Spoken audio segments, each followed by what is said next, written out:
السلام عليكم ورحمة الله وبركاته. ازيكم يا حبايب؟ عاملين ايه واخباركم ايه؟ النهارده جينا لكم فيديو جديد، حاجة كده جميلة جدا. الترند الجديد بتاع دبي، الشوكولاتة بتاعة دبي عملناها اقتصادية، حاجة كده جميلة جدا. متنسوش بقى تدعموني وتعملوا لي لايك وشير وتفعلوا لي الجرس عشان يوصلكم كل جديد.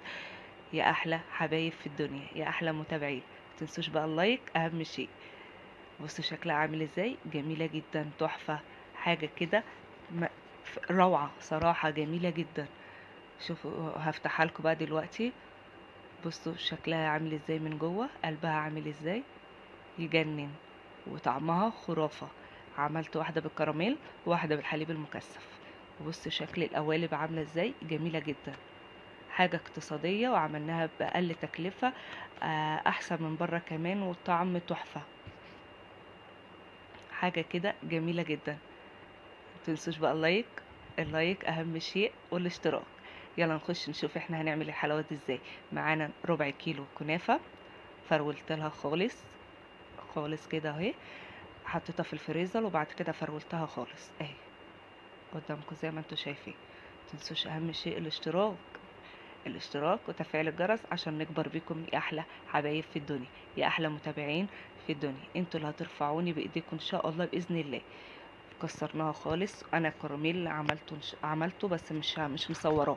الكراميل حطيت كوبايه سكر على يعني ايه، سبتها تعمل تسيح خالص لغايه لما حطيت لها كوبايه اللبن. دي الشوكولاته، كوبايه اللبن عشان تبقى عامله زي طعم التوفي، وحطينا لها فانيليا.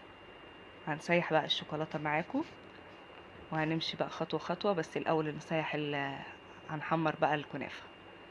معايا بقى معلقتين كبار زبدة، الزبدة دي بتعمل الطعم بردك فيها جميل جدا. جبنا معاكم معلقتين كبار زبدة، هنسيحهم تماما، وهنحط بقى الكنافة وهنسيحها، قصدي وهنحمرها بقى معاكم. بس ايه، نسيح بس السمنة خالص كده عشان ما تكلكعش معانا.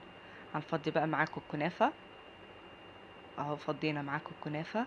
بردك هنشوحها كده تشويح كده لغاية لما تاخد اللون الذهبي الجميل معاكم. بصوا واحدة واحدة اهي كده، اعملوا واحدة واحدة كده وان شاء الله تطلع معاكم حلوة. ادي بص اتشوحت اهي، بص نص التشويحة، لسه بردك مكملين اهو لغاية لما ايه تاخد اللون الذهبي كده، اللون الجميل بتاعنا اهو. كلها شاربة بالسمنة بتاعتها، حاجة كده تجنن، تحفة. بصوا اهي، ادي كده احنا خلصناها، وهنسيبها بقى تبرد تماما. انا كده بقى ايه حطاها على البوتاجاز لسه، بس انا قفلت النار عليها زي ما انتوا شايفين حضراتكم. حاجة كده جميلة جدا وخفيفة واقتصادية.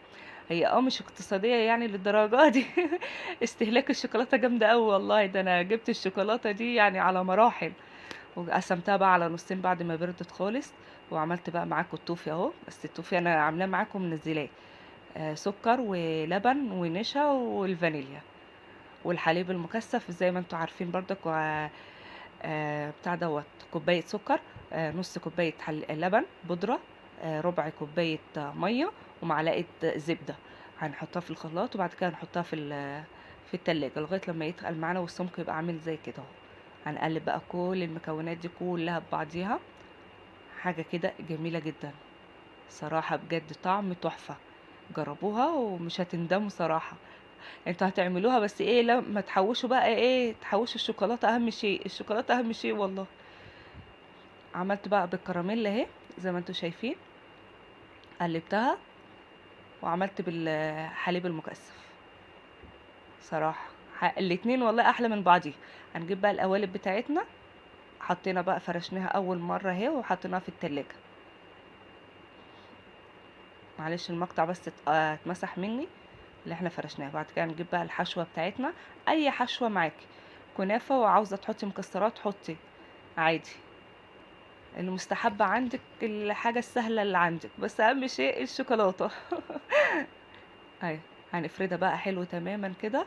بصوا فردت بقى كذا قالب اهو معاكم، وهطلعهم برضك معاكم واوريكم شكلها في النهاية. هنحطها بقى ايه، ونجيب بقى الشوكولاتة السايحة ونحطها بقى ايه مغطسة كده في قلبيها الزوايد دي كلها تشال خالص، ما تقلقوش لما نيجي نطلعها بس. بصوا شكلها عامل ازاي، والله بجد تجنن، حاجة كده جميلة جدا. بتاكلي شوكولاتة محشية بالكنافة وبالكراميل او بالحليب المكثف، حاجة كده في منتهى الروعة. متنسوش بقى تدعموني وتعملوا لي لايك وشير وتفعلوا لي الجرس عشان يوصلكوا كل جديد. يا احلى حبايب في الدنيا، متنسوش بقى اللايك اهم شيء. انتوا شفتوا الحشوة من بره عاملة ازاي؟ بصوا اهي، جميلة تحفة. جربوها وقولوا لي في كومنتات.